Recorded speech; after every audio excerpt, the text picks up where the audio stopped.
I think this is another very interesting question. So ETFs, I think, are now a crucial element of investor exposure. They're no longer just a small part of the portfolio structure. And I think they're really deemed as a core focus and a very important building block in portfolio construction.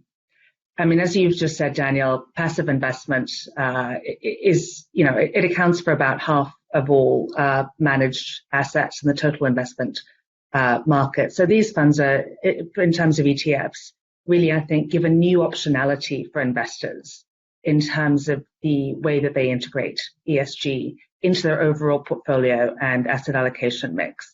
And the very interesting thing about ETFs, of course, from an Asian perspective, is that they open up the opportunity for ESG investing to a broader segment of investors. And we know how important the retail market can be for some of the core markets in Asia.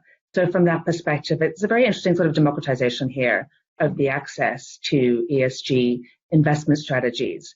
And that's not in any sense to underplay the importance of ETFs for institutional investors in terms of the liquidity that ETFs can provide, but also I think the range of strategies and the range of different approaches to integrating ESG within that are available within passive assets, and in particular within ETFs. And I think the focus on choice is important. And as I said a minute ago, there isn't a one-size-fits-all approach to integrating ESG. And you'll find some investors that really want to, retain an exposure that's very close to benchmark, but they still want to have the ESG exposure, maybe as a tilt, for example. And you'll find other investors that want to really base their investments around the outcomes, the sustainability uplifts that you can get from a very sort of strong approach to baking ESG into an index fund.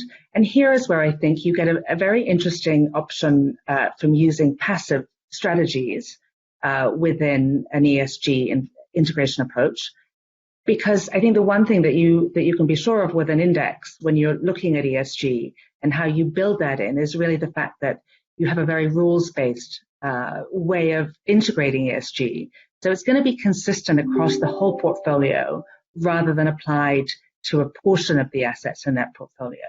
So in many senses, the fact that index funds have to be deeply regulated and very transparent with the market around how they're constructed, what the data inputs are, for example, means that investors have that much more, insight into the strategy around how ESG has actually been considered and baked into the portfolio from sort of the ground up, from the construction through to the end output, and understanding how does that relate to a benchmark. So, what is the carbon reductive element that you get from using climate scores, for example, in an ETF strategy. So in that sense, I think we're really seeing a growing focus on ETFs as not only as part of the portfolio, but also as a solution for integrating ESG, because you get that much more, I think, range and accessibility with ETFs.